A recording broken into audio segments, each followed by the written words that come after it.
আগে বুঝতে দিন ব্যাপারটা তো আমি জানি না, বুঝতে দিন। ঠিক আছে, একটু সাইড দিন। কপালে তিলক, গলায় মালা নিয়ে স্কুলে প্রবেশ করতে বারণ স্কুল শিক্ষিকার। ঘটনাটি ঘটেছে মুর্শিদাবাদের রঘুনাথগঞ্জ উচ্চতর বালিকা বিদ্যালয়ে। কপালে তিলক কেটে স্কুলে আসতে নিষেধাজ্ঞা স্কুল শিক্ষিকার। এই ঘটনায় শোরগোল এলাকা জুড়ে। ঘটনার তীব্র প্রতিবাদ জানিয়ে খোল করতাল বাজিয়ে নাম সংকীর্তনের মাধ্যমে স্কুল গেটের সামনে বিক্ষোভ দেখালো ইস্কনের ভক্তবৃন্দরা। ঘটনার খবর পেয়ে ঘটনাস্থলে পৌঁছায় রঘুনাথগঞ্জ থানার পুলিশ। আমাদের আইসি স্যার বললেন যে আমি দায়িত্ব নিচ্ছি, এরপরে কোনো অসুবিধা হবে না। হয়েছিল বলতে এই ছুটি, গরমের ছুটির আগে অনু নামে একটা মেয়ে পড়াশোনা করে এখানে, তো তাকে বলেছে যে তিলকমালা পরে যেন না আসে, তো বলেছে না আসে। তারপর তো স্কুল ছুটি হয়ে গেল, স্কুল ছুটির পর আবার স্কুল খুলেছে, তবে তিলকমালা পরে এসছে। তো বলছে তোকে এত বারবার বলেছি তিলকমালা পরে আসবে না, তবু আবার কেন পরে এসছিস?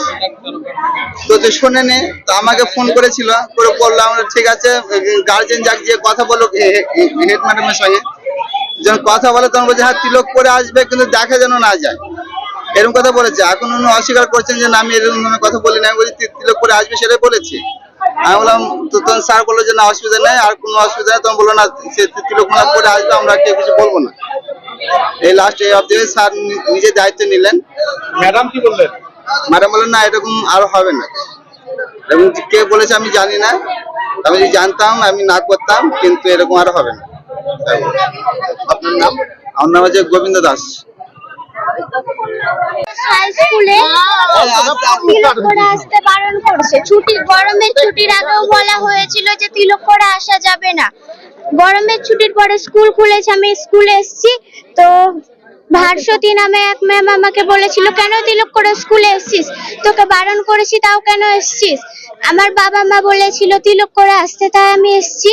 ম্যামকে বললাম যে কোন কারণে তিলক করে স্কুলে আসবো না, আর তিলক করে স্কুলে আসা যাবে না।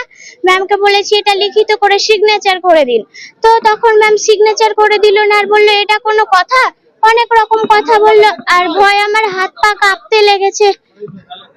আর এখানে কি নিরামিষ খাবারের ব্যাপারটা তোমাদের জন্য আলাদা কোনো খাবারের ব্যবস্থা? না না, এখানে প্রত্যেককে মিড ডে মিল খেতে বলা হয়েছে, কিন্তু আমি নিরামিষ হয় না, তাই আমি খাই না। কি জোর করা হচ্ছে মিড ডে মিল খাওয়ার জন্য? তোমাকে বলেছিল যে মিড ডে মিল খেতেই হবে? হ্যাঁ ম্যাম সবাইকে বলেছিল যে মিড ডে মিল খেতেই হবে। তোমাকে কি বলেছিল মিড ডে মিল খেতেই হবে? মানে সবার মাঝে তো আমিও ছিলাম, আমাকেও তার মাঝে বলেছিল। তখন আমি কিছু বলিনি, পরে যদি এর ব্যাপারে কিছু বলে তাহলে আমি বলতাম যে আমার ব্যাপারটা আমি খাবো না। তিলক করে আসতে বারণ করছে কেন? কারণ তাদের জিজ্ঞাসা করেছিলাম ম্যাম কেন করে আসবো না, বলছে চোখে খুব ধরছে, এর মাঝে করে আসিস না। তিলক করে যাচ্ছি তো তাদের চোখে খুব ধরছে নাকি। আপনার নাম? আমার নাম অনু মণ্ডল। নাম কি? অনু মণ্ডল, রঘুনাথগঞ্জ 8-এ। তুমি ছাড়া আর কোনো মেয়ে তিলক করে আসে কি? একজন আসে, কিন্তু ওর বোঝা যায় না পাতলা করে। জানলাম যে একজন দিদিমণি নাকি ওকে পরে আসতে বারণ করেছে। অর্থটা কি পরে আসছে? তিলক করে, ও তিলক করে এসেছিল। অনু মণ্ডল বলে একজন ছাত্রী, সে তিলক করে এসেছে। এবার একজন দিদিমণি বারণ করেছে যে তুই তিলক করে আসবি। এবার আমি এত কথা জানিও না, এই নিয়ে এত ব্যাপার জানিও না। আমাকে হঠাৎ আজকে থানা থেকে ফোন করছে, ম্যাডাম যদি গন্ডগোল হয়েছে নাকি আপনার স্কুলে। আমি বললাম আমার স্কুলে কিছু গন্ডগোল হয়নি, তাহলে তো আমি জানতে পারতাম। তো তারপরে এসে দেখছি যে মানে হঠাৎ করে ওইখানে মানে চেঁচামেচি হচ্ছে, এবং কিছু লোক এলেন ভেতরে। ওরা বলছে ম্যাডাম ভাস্বতী পণ্ডিত বলে একজন ম্যাডাম, উনি আমার মেয়েকে তিলক করে আসতে বারণ করেছে, আপনার স্কুলের মানে নিয়মটা কি? আমি বললাম এরকম কোনো নিয়ম নাই যে কেউ নিজের ধর্ম পালন করতে পারবে না, এরকম কোনো নিয়ম নেই। আর এরকম কেউ বারণ করেছে বলে আমার মনেও হয়। তো ওনারা সেগুলো শুনে এর আগেও কি ওর বাড়ির লোকজন আপনার সাথে দেখা করেছে? বাড়ি ওর মা এসেছিল, এসে বললো যে দিদি এরকম আমার মেয়ে তিলক করে এলে আপনার স্কুলের কোনো অসুবিধা আছে কিনা। আমি বললাম না, ওরকম কোনো নিয়ম নেই যে পড়ে আসবে না বা পড়তে পারবে না বা স্কুলে আসতে পারবে না, এরকম কোনো নিয়ম নেই। সে নিজের যা মানে যা ধর্ম সে সেভাবে আসতে পারে। মিড ডে মিল খাওয়া নিয়ে নাকি? নিয়ে বাধ্য করা না, মিড ডে মিল হচ্ছে একটা সরকারি প্রজেক্ট, এবং আমাদেরকে সরকার থেকে এটা বলা হয় যে যেন কোয়ালিটি উচ্চমানের খাবার এগুলো তৈরি করা হয় এবং মেয়েদেরকে যেন খাওয়ানো হয়। আমরা মেয়েদেরকে সেটা খেতেই বলি যে তোরা অনেক মেয়ে বাড়ি থেকে খাবার পায় না, তারা এসে অজ্ঞান হয়ে যায়, তারপরে অভুক্ত থাকে, অনেক সময় খাবার জোটে না, ওই জন্য বলি তোরা খুব ভালো খাবার আমাদের হয়, সেই খাবারগুলো তোরা খাবে। বাধ্য মানে এই অর্থে যে যাতে ওরা সরকারি যে প্রজেক্টটা নেওয়া হয়েছে সেই প্রজেক্টের আওতায় এসে যেন মানে ঠিকভাবে তাদের মানসিক বিকাশ হয়, শারীরিক বিকাশ হয়, সেটা আমরা অবশ্যই সেটা দেখবো। সরকারি প্রজেক্টগুলো যাতে সফল হয়। অভিনন্দন, headmistress, Raghunathganj girls high school.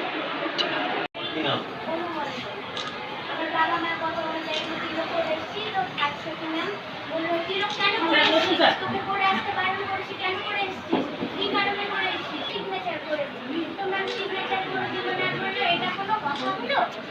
আরো অনেক করে বসুন বসুন তুমি কাউকে বলেছিলে? বসুন। আমরা এসেছিলাম স্যার। ম্যাডাম বলি।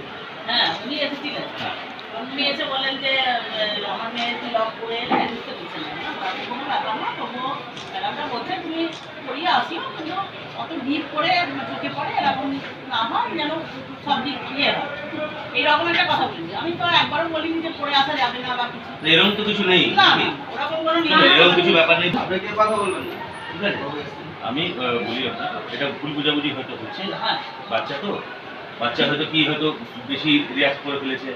শিক্ষিকারা কখনোই এমন বলবেন না। কারোর কোনো, আমাদের দেশ হচ্ছে ধর্মনিরপেক্ষ রাষ্ট্র, এই নিয়ে কোনো বাড়াবাড়ি আমিও বলবো, আপনারাও এটা লাভ নেই। এটা আপনি শুনে নিলেন, হ্যাঁ, এটা নিয়ে কোনো সমস্যা হবে না, আমি নিজে পারবো। ঠিক আছে, ঠিক আছে, ঠিক আছে।